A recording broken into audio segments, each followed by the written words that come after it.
Hey guys, do you realize that as a non-pro photographer, you should still be charging for your work? And if so, do you know how much you should be charging? Today we're going to talk about it. Let's go.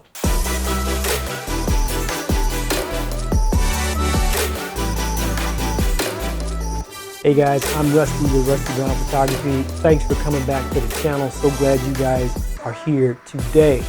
I've got a topic that I want to talk about today that may not be popular, and it has a lot of confusion around it, and if I do a good job today, I will dispel some of that confusion and hopefully put you in a better place to understand why, as a non-pro, you should still be charging for your work. So what we're going to talk about today, basically, the importance of charging for your services, when and under what circumstances it's okay not to charge, basically giving your work away for free, how much to charge, and how to prove your worth as a photographer, meaning how do you show a potential client that they should consider you for a job that is going to pay you. And before we get to the end of this video, I'm going to actually tell you guys exactly what my rates are. So let's just dive right in, right? If you're good enough to charge and you don't charge, there is an impact to the photographic community at large, even though you are not a pro. If, for example, someone needs some product photography done, you go in and you do it for nothing, there's no reason for that client to expect to have to pay for future jobs, when in fact there may be somebody who is a professional who does product photography very well, and they would charge and get paid for that. There's a downside to undercharging. There's also a downside to overcharging. Let's talk a little bit about both. If you undercharge, it basically means you don't know what your worth is. And I mean significantly undercharging. Let's be clear. As a prosumer, as a hobbyist, as an enthusiast, no way you should be charging what a pro charges anyway. I get that. But if you're dramatically lower than what the market rate is for whatever that particular type of photography is, you hurt the general photography community at large. Conversely, if you overcharge for something that either A, you're not qualified for, in other words, you're not as good as you're saying you are, and you charge a professional rate, or you try to charge more than professionals, that too can do damage to the community at large. Having said that, there are circumstances, albeit limited, that you should consider doing some free work, some pro bono work in terms of giving your services away. There's a couple of categories. The first one I'll call learning. It helps to learn from those that do it already. As an example, there was a time when I was a wedding photographer. I don't do that much anymore. I don't advertise it anyway. And the only way I felt that I could get better was to learn from the beginning. So at first, when I went to weddings as a guest, I would just watch what the photographers do, watch how they carry themselves, and see what they do. After that, still as a guest of different weddings, I would start bringing my camera and just slowly shadowing them, watching how they framed the shot, watching the communications that they had with the bridal party, and getting all the right people in check, looking at, composition, lighting, things of that nature. And then finally, I would show up at a wedding as a guest, still shadowing whoever the hired photographer was, and basically shoot what they shot without getting in their way. That's very important. I wanted to be, damn near invisible, if you will. I didn't want to be a distraction. I would never shoot before the photographer shot. I would basically line up off camera near him or her, and as they're framing and shooting once they shot, I would shoot as well. Once I did that a few times, I got my confidence up, and I actually shot a wedding for no charge.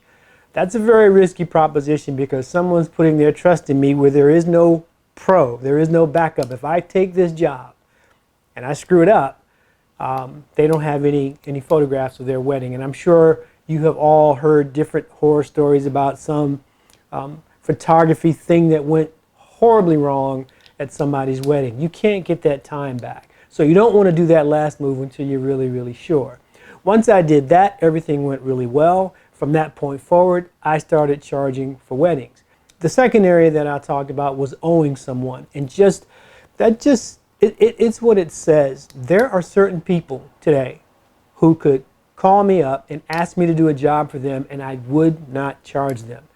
We all have people like that that we owe, not like in the mafia or in the family sort of way, but for whatever reason. And for me, it's mostly people who have helped me along my photography journey, if you will. People who modeled for me when I didn't know what the hell I was doing, or people who would be patient with me when I was constantly trying to take their picture over and over again. Now I'm at a point where, you know, I'm good. You know, I'm not the best, but I'm good enough. And my talents are much sharper, more refined than they were, you know, 7, 8, 9, 10 years ago. But those folks that helped me to get to where I am today, they just have a free pass. You know, now here's the thing. They could, for example, call me and say, hey, would you shoot my wedding? Yes, even though, as you know, I don't do weddings anymore, I would shoot their wedding and it would be really, really good.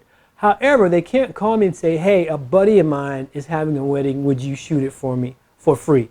You could refer me to them, yes, and I would charge them, yes, but that free pass doesn't extend beyond those people. And you want to keep that number down to a minimum. Like I say, for me, I could count them all on one hand and still have a finger or two left over. So those, to me, are the only two categories with which you should be giving your services away. Before we start talking about how much to charge, there's one other element of when you give your services away that we've got to talk about, the elephant in the room, if you will, is how to say no to family and friends who press you, who know that you do this now, and they know that you're pretty good, and they see you with gear. You have to be able to tell those folks no if they're not in one of those other two categories where they're helping you learn, or there's someone who has helped you already and they're in that you owe them category. I'll give you a couple quick examples, and all of mine are family, actually, more so than friends. You know, one instance doesn't involve me directly, but there's a cousin of mine who's now retired. I think he retired from 30-something years as a CNBC cameraman, my cousin Junie. Well, years and years ago, he got into photography when we were kids. And although I've never told him this, and I probably should, he's one of the three people that impacted me as a youngster and wanted, you know, and gave me the idea that I could pursue photography and liked it, watching what Junie did. He did it in school, he went to college, he got a degree for it, and that was his entire career, photography and videography at a professional level. The problem there was every time there was a family function, now I say problem, the expectation with my family's really good people, they have big hearts, they're kind people, but the expectation was that, oh, Junie's here, he's going to photograph this, or he's going to video that. And I just thought that's the wrong expectation, but you know, he's just too nice of a guy and he would do it. At some point later, I got elected to the family reunion committee, and you know, as luck would have it, I was on the finance committee, and immediately my first order of business was to tell the committee, somewhere in this budget, we're taking money out, we're going to pay Junie for his photography services at this reunion. And I met with some resistance, but I held true, and we did that. I just thought that, you know, it's wrong for people to assume that he wants to come to a reunion and work.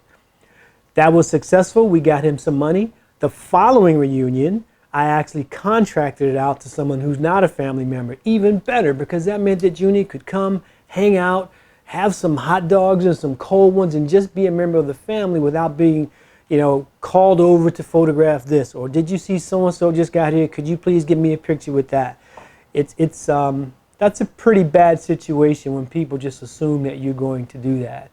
I have another relative who couldn't afford a photographer for their wedding, no big deal. They asked me if I would photograph it, and I said, okay. This was some years ago. Come to find out, the wedding was on the West Coast. That made it even more expensive because I had to fly to the West Coast to shoot the wedding. Again, I said I would do it, so I did it. Years later, after that, I would get invitations from this relative saying, hey, do you want to come up? We're having a really big function, you know, a party, cookout, etc. And I'd say, okay, let me think about it. But before I would get off the phone, the question was, hey, are you bringing your camera?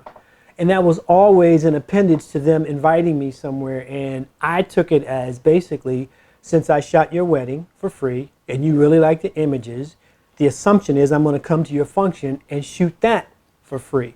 So consequently, I didn't go to any of their functions, and eventually they stopped asking.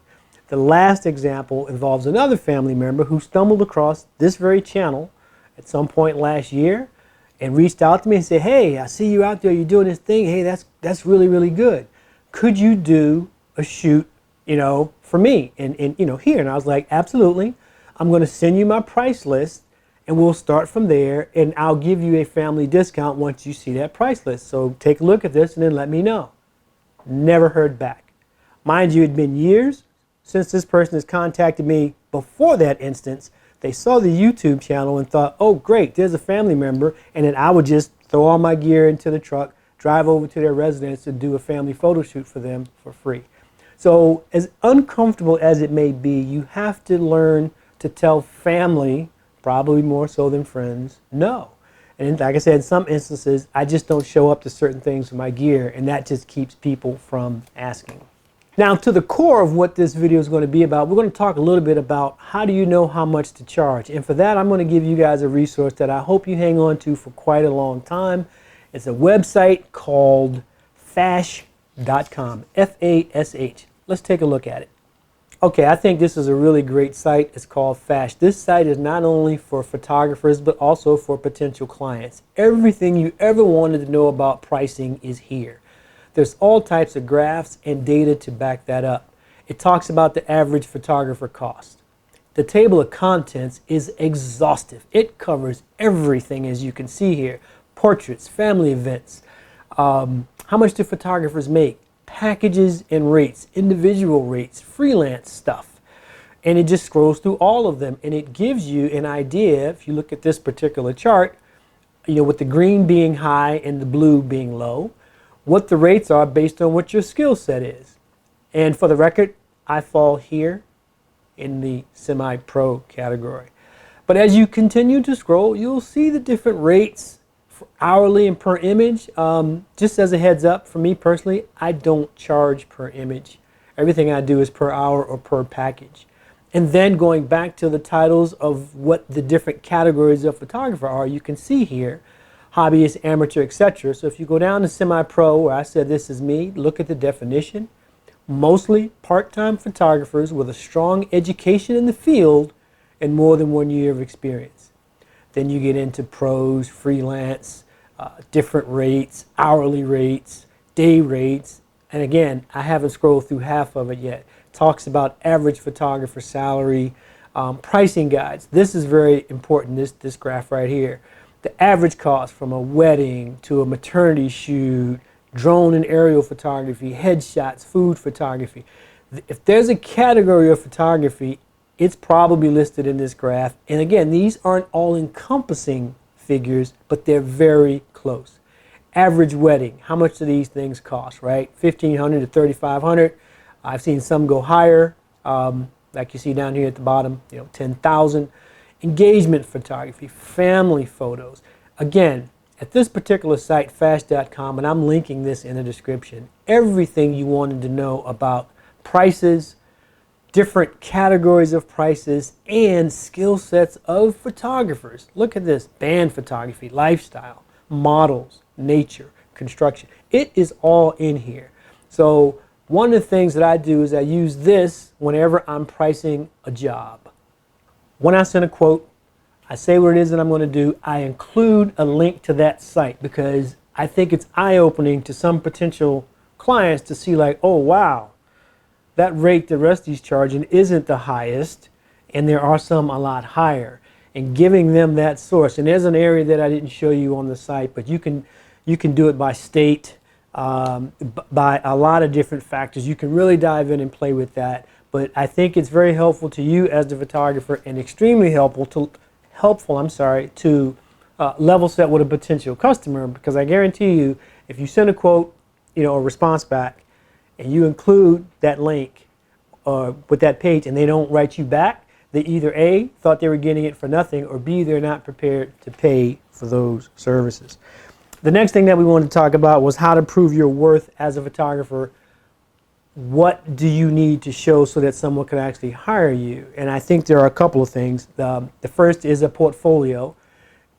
It can be of any type. You know me personally, I think it should be a website, but I know some people who just have a hard portfolio still with prints in a really nice case, and they do a lot of face-to-face. That's one way.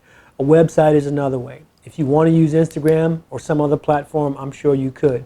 But you must have something in the form of a portfolio to at least show that you're capable of doing the type of shoot that you're being asked to do, and hopefully in the same genre. If someone's looking at you to be a food photographer, right, your portfolio should show you've done that kind of thing before. It doesn't mean that you got paid for it before. Remember, the stuff that we talked about where you were doing some stuff for free as you learned, that would have been within that particular niche. So you would have learned how to do food photography, gotten some good images that you would put in your portfolio. You definitely want folks to be able to look at something like that.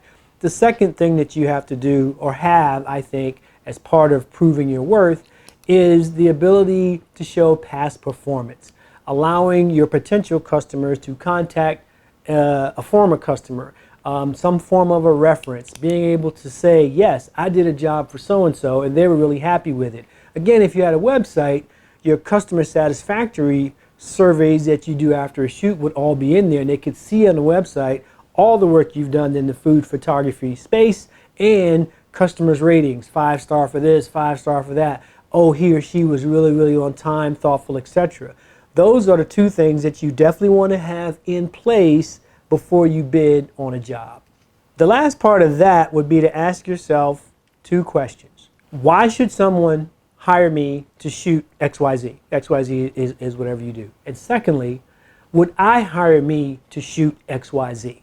The demand for professional photography services isn't high. The requisite skills of a pro photographer aren't needed the way they were in years past. Right? In other words, people aren't hiring us the way that they used to, and there are a couple of really good reasons for this.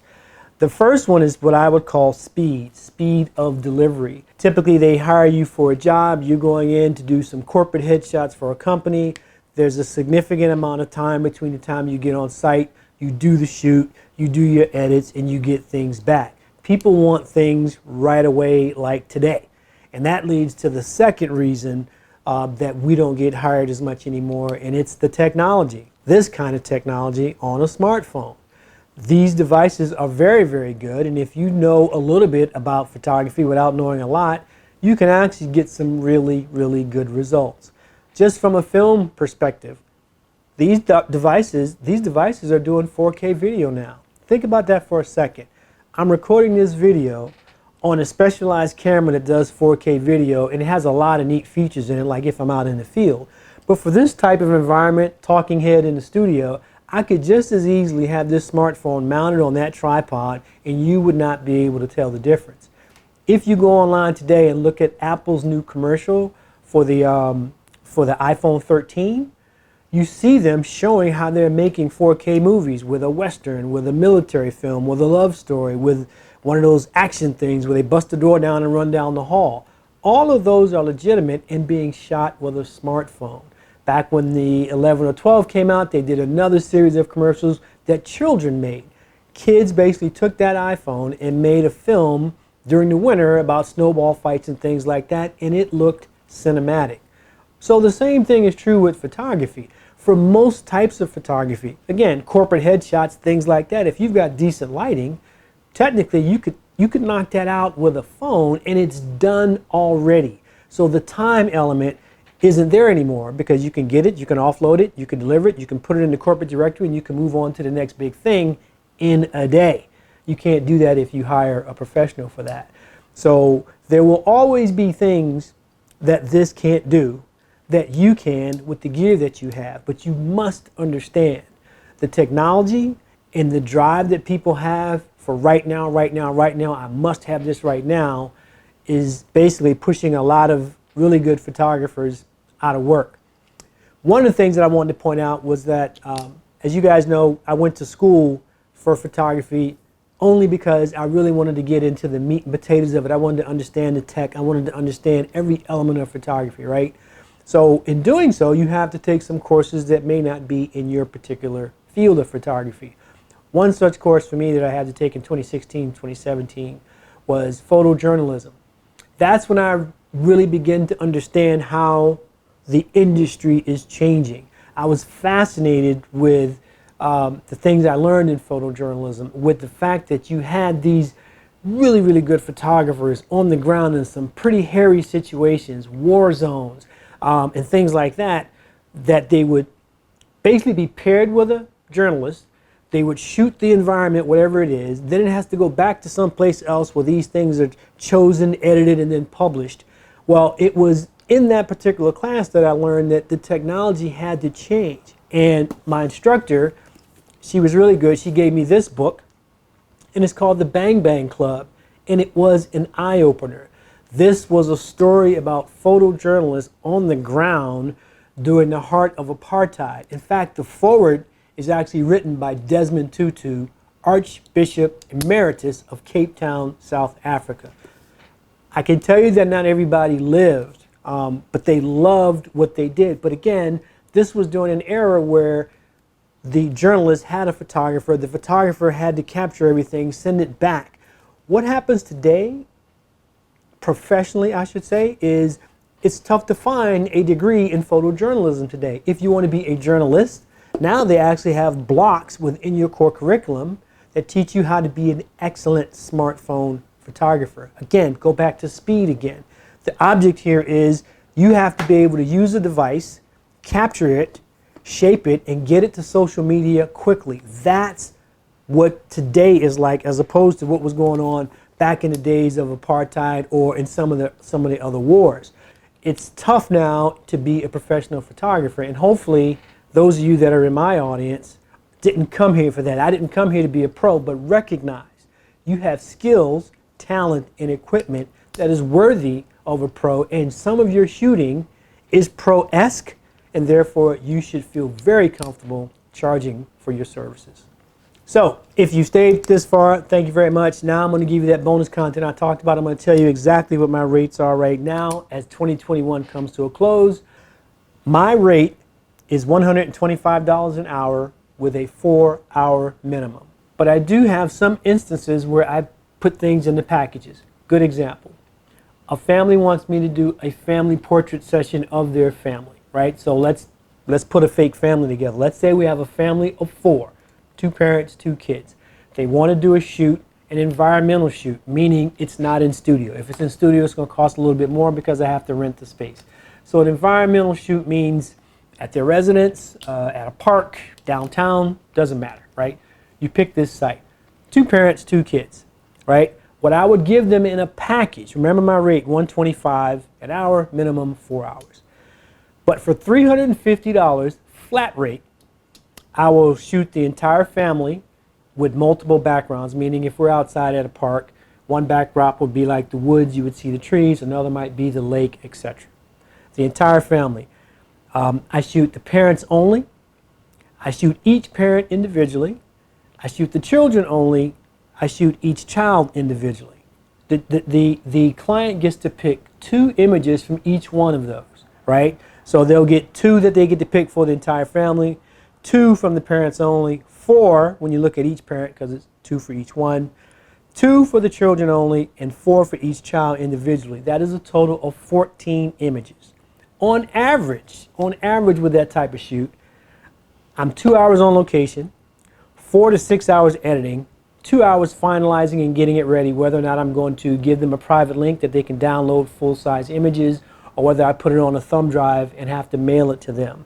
So that is anywhere from 8 to 10 hours for $350. More times than not, the family will accept that package, because if I were to do that and it was just 8 hours, that would in essence come up to be $1,000 at $125 an hour, right, with a 4-hour minimum. So you have to be able to package or put some of your work into packages that are attractive. I put those into a package because I'm very comfortable with it. I've done enough of them. I can get through them at a pretty consistent pace, and there won't be any surprises that I'm aware of. The other packages that you would talk about were weddings, sports things. Let's say, for example, you're going to work for a high school and you're going to shoot their entire season of football. You want to put that in a package. 10-game season, you know, you're going to charge them X if they make it to the playoffs. That's another bonus, etc. You put that package together and you don't have to worry about hours. One example of giving some services, so to speak, or being paid, not being paid. A couple of years ago, I was contacted by a professional photographer who remembered me from a seminar that I attended a couple years prior. He asked if I wanted to come out to Texas. They were doing a calendar. Some of the images are actually here. They were doing a calendar in a specialized high-end garage that does cars on consignment, mostly Porsches and some high-end cars. So in essence, we were using the exact same place where all these fine automobiles were, but we had to work at night from 6 to midnight, 2 nights in a row. The deal was I had to pay for my own air and I paid for my own lodging in Dallas. I got a stipend. I got an opportunity to work with a pro who does this kind of stuff all the time. I can't begin to tell you how much I learned. And they paid for meals and incidentals. So you're going to find things like that along your journey if this is something you're really interested in, where you have to decide how you want to do that. If I would have told him, nope, I can't come unless I'm getting $125 an hour, he would have went on to someone else. So in that example, he's a pro, I'm not. I'm like an apprentice. But I was able to go around and spend an entire weekend shooting some fantastic cars, working with some really cool other photographers, some nice models, the owners of the garage. I had a great time in Texas. So hopefully I've given you enough information that you can start to put a package together. Stop giving your services away no matter how small or insignificant you think it is. Be okay telling people no. You're here because you want to get better at what you do. Keep doing what you do. And if someone wants you to do that for them, charge them. Be okay charging them. Show them how you come up with your rates. All right, guys, that's it. Glad you guys were able to hang out today. If you haven't done so already, I would ask that you please like and subscribe, because it really does go a long way to help me continue to bring this type of content to the channel. Hopefully you guys have been shooting and continue to keep shooting and continue to have fun and continue to keep growing in your specific photography journey. If there's ever anything I can do to help you along that way, just hit me in the comments. Let me know. I'll be more than happy to take that first, second, or third step with you. For now, this is Rusty with Rusty Brown Photography saying take care, have a great day, keep shooting, bye now.